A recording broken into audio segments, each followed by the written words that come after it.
Hi there, and welcome to Local 4 Plus Inside the Investigation. I'm Christy McDonald. We are taking a closer look today at one of the investigations that we're doing here at Local 4, specifically looking at the dog problem in Detroit. And not just that, but police shooting and killing dogs. Joining me now, Karen Drew is our investigator here. You've been working on this grouping of stories, really, this investigation for the past couple of months. Tell us how you even got started on it. It was really a curiosity question. One of our producers just said, wow, we've got a lot of dog shootings in the city, and we've reported on it for years. And you know how sometimes you almost, I hate to say, become numb to it. You're like, well, yeah, we've got dog shootings. But then she was like, maybe let's put this in perspective. So we FOIA'd, Freedom of Information Act, gathered all of these documents. I think there's like 700 pages. We went through line by line by line, created our own spreadsheets, and then took a look at the numbers and said, oh, wait, I think we do have a problem here. There were more 100 shooting dog incidents in 3 years in our city. And that seemed like a lot. So then we started pulling numbers comparative to other cities. Oh, yeah. So, I mean, the other larger cities, just like Detroit. Right. So we pulled Chicago, which is, you know, way bigger, really, than Detroit. They had 31 shootings in a 3-year time span. Milwaukee had 12. Grand Rapids had 3. So there was a big enough difference to make us think, wait, what are we doing wrong? What can we do better? Yeah, and you know, you talk about how we know that there's been a dog problem in the city of Detroit. You're really looking at strays, and then also the way owners treat their dogs as well. And that really then, you know, comes back on DPD when they're out on a scene. They have a lot to handle. They have to make split decisions. And we've said all along in all of our stories, we understand police, their lives are at risk. We understand there are times that, you know, unfortunately there is a need to shoot a dog, but there also are some times you have to take a look back and go, was that the right decision? But they do have a lot, like you said, stray dogs. That's the root of the problem. All right, so let us start there. That is really the first story, is taking a look at the stray dog problem in the city of Detroit. It's a common sight. Stray dogs roaming neighborhoods in Detroit. We caught this guy over on Michigan Avenue around 24th Street. I have no idea how many dogs in population here. Lori Soul manages Detroit's animal control. I can tell you it's a big population. Last month, more homeless dogs wound up at Detroit's animal shelter than any time in the past 3 years. So how did it get so bad? Experts say it was the 2009 housing explosion. Everyone left their homes and then left their dogs, and then those dogs repopulated. Then COVID hit and people got more dogs and the population grew even larger. And now all the people that have COVID dogs that, you know, have to go back to work, now they're faced with, what do I do? After reading through dozens of incident reports and sorting out the data, it was clear stray dogs were being shot by Detroit police officers. In the reports, it was often mentioned the dogs were aggressive. We also noticed some disturbing trends. In 2020, Detroit police officers were involved in 24 dog shooting incidents. In 2021, it was 32. And then last year, 44 dogs were shot by cops in the city. Most of them died. There's an incredible amount of irresponsible dog owners in the city of Detroit. This is a large dog area. Detroit Dog Rescue, one of the several groups that try to save Detroit's abandoned and neglected dogs. We see a lot of dogs tethered or left in backyards or left in abandoned houses, and what they turn into are socially sensory deprived dogs. Yes! Very good. We followed Christina Rinaldi and her team around for years, showing what they do and how they try to help. Detroit has come such a long way, and I feel so lucky to see the progression, but we also have to be realistic. We have abandoned houses, you know, where drug dealers are storing dogs and drugs. We have crime, just like any city. We have stray dogs, just like any city. I think what really struck me about that piece is the reason why, going back to the 2009 housing crisis, I didn't even consider that, but it makes so much sense. And then looking at the COVID numbers when everyone came home, got dogs, but then now 3 years later might have had a totally different change in the way they're living and got rid of the dogs. Well, it is a 1-2 punch for our city. We have the housing crisis, we have COVID, and then you might say, well, so did the whole country. You know, they dealt with that, but it's our infrastructure, it's our animal control, it's our rescue teams. Yeah, talk about those, because it always seems like we're hearing about, you know, the rescue facilities, they're full. They've got, you know, they don't have a lot of room. And you feel sad. I mean, you really do. They are trying the best they can. They don't have enough money. They don't have enough resources. Mayor Duggan has said, okay, we're going to fix animal control. We are going to get more space. We're going to get more officers. That takes time, that takes money, and as we try to fix animal control and make it better, which it has improved, but not to a level They're that still not, at the level that they want it to be I at. think it was like a month or two ago we reported where there was just like, they were just completely full. And, when you see some stray dogs running down the street, what can you do when you don't have a place to put them? You have nowhere to put them. And then you think, okay, and then let's say an officer runs into them. That leaves that question of, okay, is that dog a danger to me as I'm perhaps chasing a suspect down, or they threw a gun in this fenced yard? Do I go in that fenced yard and get that, or how do I handle that? So that actually gets us to the next part of our story, which is really the situation of police officers killing dogs when they are on scene. Let's go ahead and take a look at that. Our investigation starts at this home on Westmoreland Street on Detroit's west side. Just a typical house with a dog in the backyard. It was April of 2021. That was him right there. His name is Bill. He was my companion. I had him for 8 years. He was my buddy. DeLawrence Roby says his dog Bill was right over here beyond this fence, just chilling in his own yard. Roby says a Detroit police officer climbed the fence and he was looking for a gun he thought someone threw in the yard. It was his yard. Anything he caught in that yard belongs to him. So he bit the police officer and he shot him twice in the head. That was 2 years ago, and unfortunately what we found, Bill's violent death was not an isolated incident. Records from the city of Detroit show in a 3-year period from 2020 through 2022, Detroit police shot at 100 dogs. Of the 100 reports we looked at, it appears police shot at dogs on the dog's property in at least 30 of those situations, like what happened to Roby's dog, Bill. When they shot him, they shot a member of our family. Included in the Detroit police incident reports, officers executing a search warrant shot and killed a dog that was tethered in a driveway. Officers fired 13 shots on a dog that was cornered in a bedroom, and officers chased a carjacking suspect and killed a dog that happened to be in a yard they were passing through. I get calls constantly where the animal is behind fencing, behind or contained, and these officers are still seizing the property. Attorney Celeste Dunn specializes in animal law and has represented families whose dogs were killed by police. And under Michigan law, a dog growling, lunging, jumping is considered common, normal canine behavior.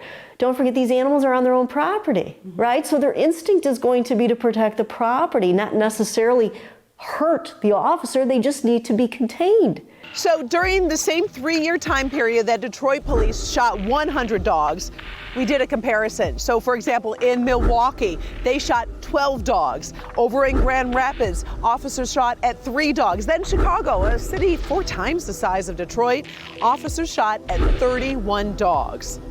After reading through dozens of incident reports and sorting out the data, we noticed something disturbing. First, dog shootings by DPD officers seem to be on the rise.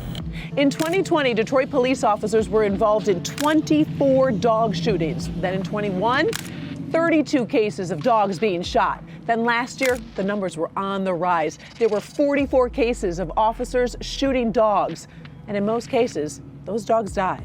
DeLawrence Roby didn't get a chance to save Bill. Instead of knocking on our door and telling us to would you mind putting the dog away, they didn't.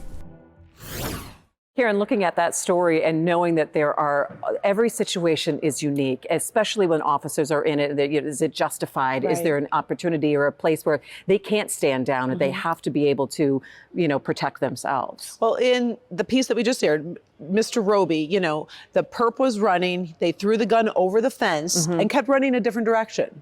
Okay, so you've got a gun in a fenced yard. That isn't going anywhere. No, that's the thing. The gun's not going anywhere. So the officer jumps over the fence, encounters Bill, the dog, shoots him twice in the head, gets the gun. Some would say another option would have been the officer could have gone to the front door of the home, said, hey, I've got some evidence in your backyard I need to see. Can you maintain your dog, control him, and then I'll go? Because that gun wasn't going anywhere. So those are decisions and training decisions, really. Yes. Now, but then I was talking with another example. Detroit Dog Rescue deals with a lot of the different dogs that wind up injured. And there was a scenario where officers arrived to a scene and there was a individual that was running a narcotics operation. That individual also had information on where a child was. That child had been kidnapped. Oh gosh. Well, there's no question. I can't make a, and then there's the dog. So they're not going to try to maintain this dog or control this dog. This individual has information on where a child is. So boom, unfortunately, they shoot the dog. Dog is injured very seriously, but they get the narcotics guy and they're able to get the information for the child. So there's two completely different examples where sometimes there's a reason, sometimes you could have done better. I think it's really interesting. So now as you're going through this investigation, you're obviously calling Detroit police and saying, we have to sit down and talk to you about the numbers, about the stats that we have. And what did they say to you in that regard? At first they were a little hesitant because, they just were like, well, we sent you the numbers. And we've all been where we have to call DPD and say, look, this is what we're looking at. And we have to go through the comms department and say, look, we need you to talk to us about this. I need to sit down and talk about this. This isn't just a quick story. This isn't just one case. We're talking about a trend. It is on the rise. What are we going to do about it? We did compare cities. So what are we going to do about it? And also I want to say, we got the documents, but we also FOIA'd and we wanted body cam video. Right, because a lot of times that tells the story, absolutely. Yeah.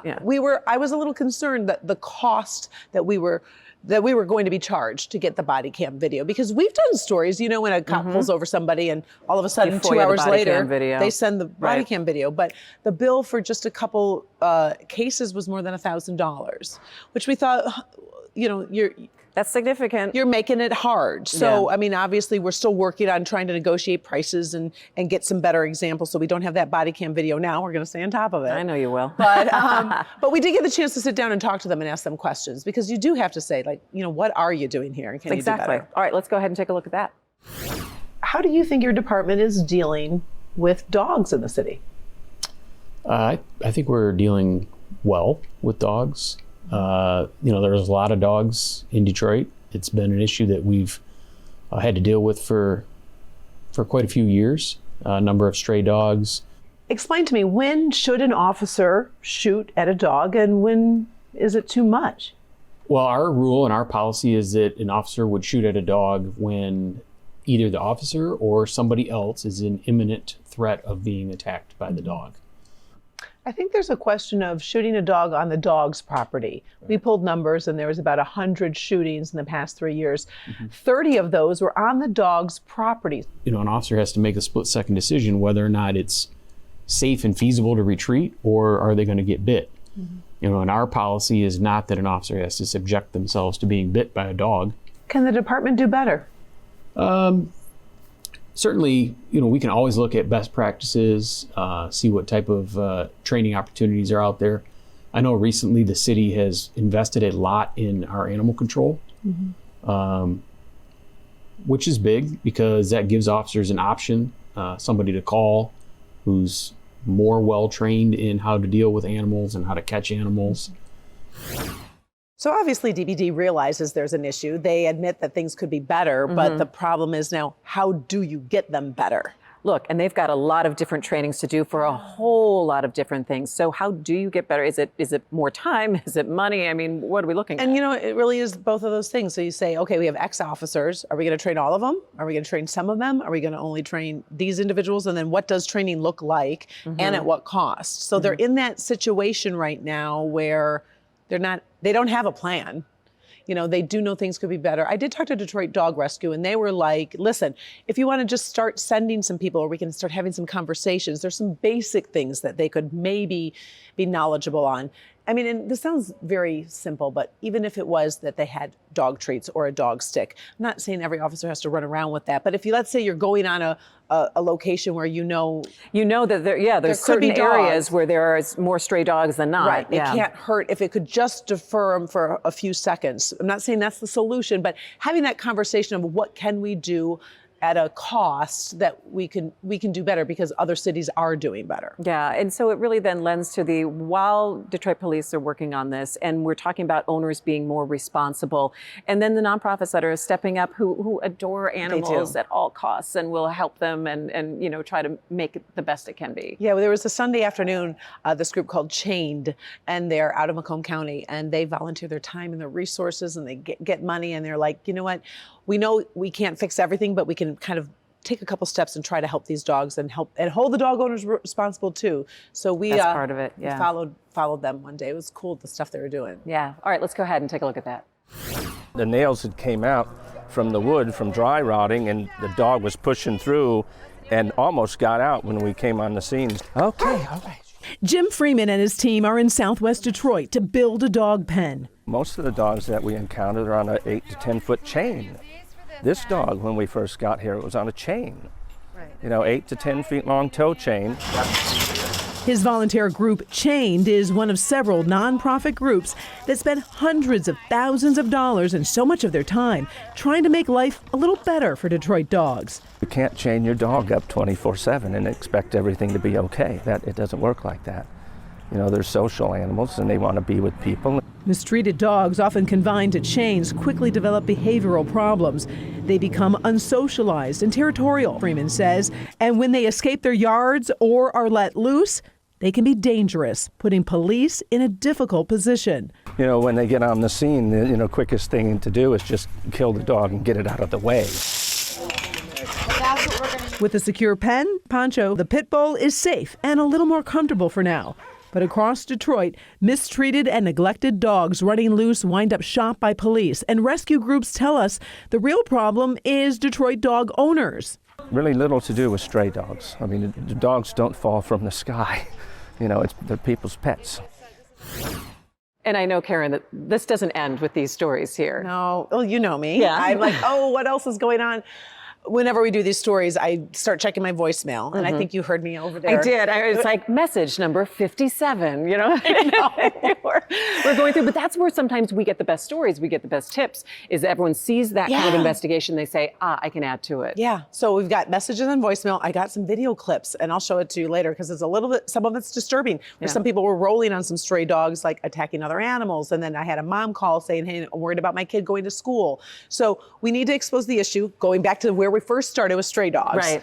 We need to see, okay, can we do better with animal control? Short term, what can we do with DPD? What can we do also with uniform reporting? There's no way, because that was the excuse. Well, we report differently than Chicago.